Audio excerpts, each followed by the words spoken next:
People everywhere are starting to listen to him. He's going on French, British, Italian, Japanese television. This is the Wide World of Weingarten. Welcome back to the Wide World of Weingarten. It is episode 14, Thursday, October 28th here in Los Angeles. It's right before noon.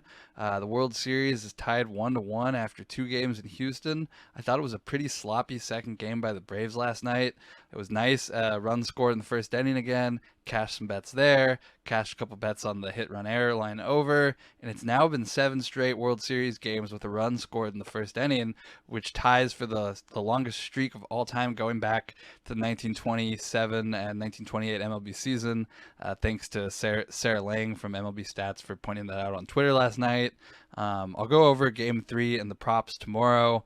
The Game 3 of the World Series will be just the 8th World Series game featuring 2 rookie starting pitchers in World Series history, Ian Anderson and Luis Garcia. I think that's pretty cool.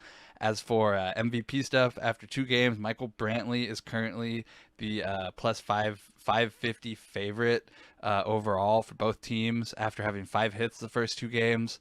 That's pretty great.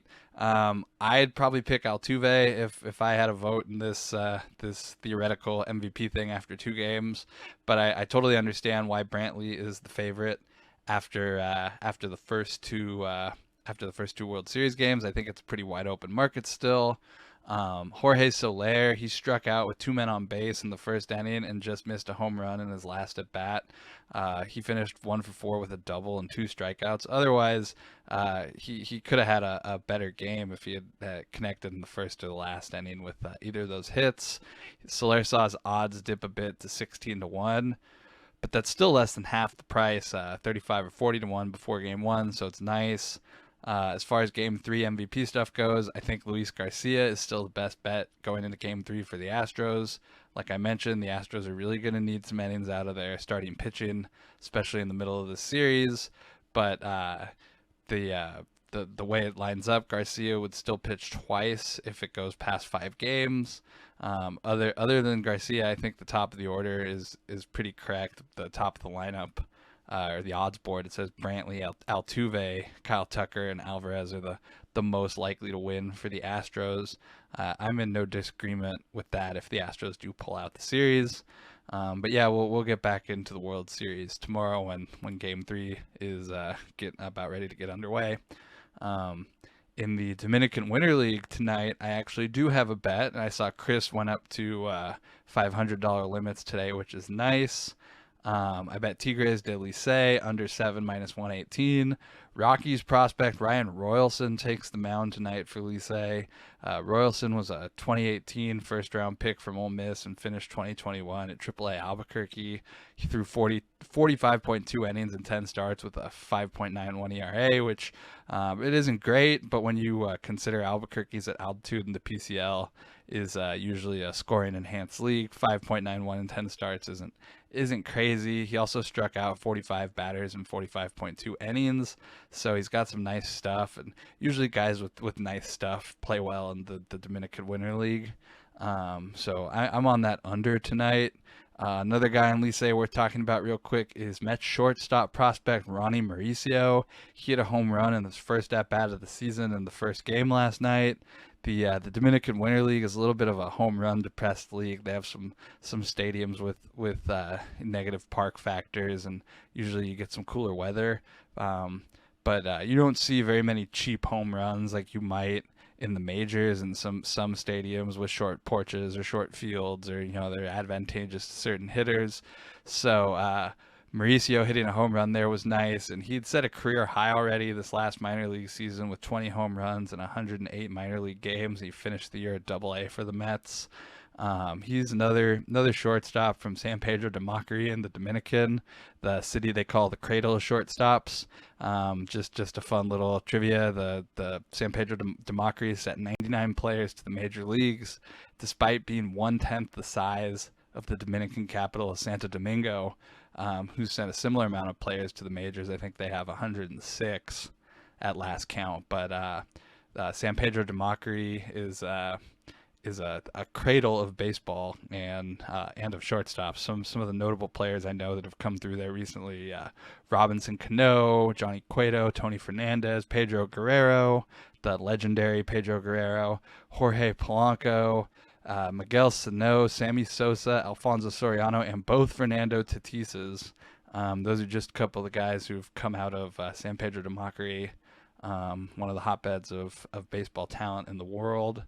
So yeah, that's what's going on in the Dominican today. Tigres de Licey under 7 up to -120. I bet -118.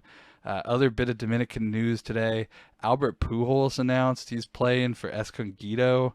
Although I didn't hear exactly when he's showing up. The winter leagues can be a little weird, where you might play for a month, or you might agree to show up for a month or for 2 weeks, or sometimes major league players will call their players back for injury reasons or whatever, or rescind permission in the middle of the season because something's going on. So I don't know exactly when Pujols is going to show up, but it sounds like he will be playing winter ball for the first time in his career. I know Hanley is also playing winter ball, but I don't think we're ever going to see Hanley back in the major league, so there's not much to talk about there with him. Yeah, and so we're going to take a break real quick. This is where you would insert the commercial at 6:30 or so. Welcome back to the Wide World of Weingarten. On to the NFL tonight. We have the Packers-Cardinals games. No Devontae Adam, Allen Lazard, or Marquez Valdes-Scantling for the Packers tonight. So it's a big night for the wide receivers don't matter crowd. It looks like the starting and available receivers for the Green Bay Packers will be Randall Cobb, Amari Rodgers, Equanimeous St. Brown, Malik Taylor, and then 2 practice squad players who had just been activated to the Major League roster, Juwan Winfrey and Chris Blair. I was interested in Equanimeous St. Brown for first touchdown, but I didn't find a good price on him. I'm also interested in Amari Rodgers, but he's been playing so few snaps. I haven't had anything to really look at him. I just know he's going to be the slot receiver tonight. So I might play an anytime touchdown on him. I think I saw 4-1 at DraftKings. That's what I'd be looking at, as opposed to the first touchdown at 20-1 or 22-1 or whatever.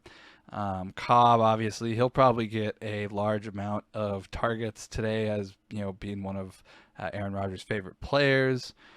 Beyond that, I did see some first touchdown stuff I liked. I like AJ Green for Cardinals 14-1. I think that's a good price. He's been getting a big share of the targets. I don't think he's done by any means. I think he's looked pretty decent this season. And then Aaron Rodgers anytime touchdown 4.5-1. Maybe he's just going to get fed up with having these receivers on the field, and he'll say screw it and just run it in himself. I also bet 28-1 first touchdown on Aaron Rodgers for that reason. He already has 2 rushing touchdowns this season. It's not a ton, but maybe he just takes off running tonight. JJ Watt's out. That broke right after I finished taping yesterday. I'm sure something else will break right after I finish taping today. There's nothing I'm gonna just be able to do about that. Anytime news is always gonna break. But the line didn't move on Watt being out, even though he's been playing some of the best football of his career this year, and he's really helped change the attitude and the culture, and really bring a winning attitude to that locker room and team. Yeah, they'll miss him on the field, but it's not one of those things that really concerns me too much or would sway me one way or the other. I'm still probably going to bet the Packers plus 6.5. I see some 6.5 -105s out there. That would probably get my money, but I think I could wait a little longer and see if I get any 7s to pop. If anything pops 7, I'd definitely bet the Packers, but 6.5 will probably still get some of my money. The PGA, the Bermuda event I talked about a little bit this week. Play was suspended early this morning due to high winds. Matt Fitzpatrick said it's some of the strongest wind he's ever played in his career, and I think the early wave could probably attest to that. I saw like 10 guys were under par when I got up this morning. It seems to have the course conditions have gotten a little better for the afternoon wave. I see there were some threes. Grayson Sig, who I was going to talk about in a minute, was a -3. I see Haggy just got to -4 with like 7 holes to play. I have some first round leader stuff that hopefully gets through, but I think Haggy might blow that if he if he keeps shooting where he's at now. I think I need some threes or something. I didn't actually check the first round leader price on Grayson Sig. I probably should have. I don't know. Kind of conflicted there, but I'm very happy that he finished the round -3. Doesn't look like he's got a share of the lead right now. It looks like he's tied second with a couple other guys. But considering the bad win this morning, having the 100-to-1 shot we talked about earlier this week, right near the top, tied second, it's pretty great. I think he birdied 4 of his last 5 holes, shot a 68. So solid position for him today. There's still a lot of golf left. First round's not even over, so always a chance some of these other guys can go lower. Patrick Reed's out there. Does anybody like Patrick Reed or root for Patrick Reed? I don't think so. But he's there, so good for him. Some of the other guys I see on the leaderboard, nothing particularly exciting, but hopefully stays competitive. It's nice to see that Sig is down to 20-to-1 in live betting, so we'll see what's going on when they get the second round underway tomorrow. But hopefully we have some tickets live going into the weekend. As far as John Pack goes, I don't even see him on my screen to my left. I have to scroll all the way down. He is tied for 113th at +6, so a missed cut is likely there. No luck on John Pack, but if Sig keeps it up, Grayson Sig, hopefully could be a nice weekend with some golf with an early season winner there. So yeah, let's see if the Packers get to 7 tonight. I'd probably bet that, but I like AJ Green 14-to-1 first touchdown, Aaron Rodgers 28-to-1 first touchdown, anytime 4.5-to-1 on Amari Rodgers, anytime 4-to-1 on Amari Rodgers, anytime 4.5-to-1 on Aaron Rodgers. Then beyond that, the Tigres did at least say under 7 -120 up to -120 for Dominican baseball. Hopefully we start the Dominican baseball season, the Winter League seasons off with a win today. I'll be back tomorrow to update you on everything else going on, and hopefully we have some exciting stuff to talk about with the golf today or tomorrow. So thank you for listening.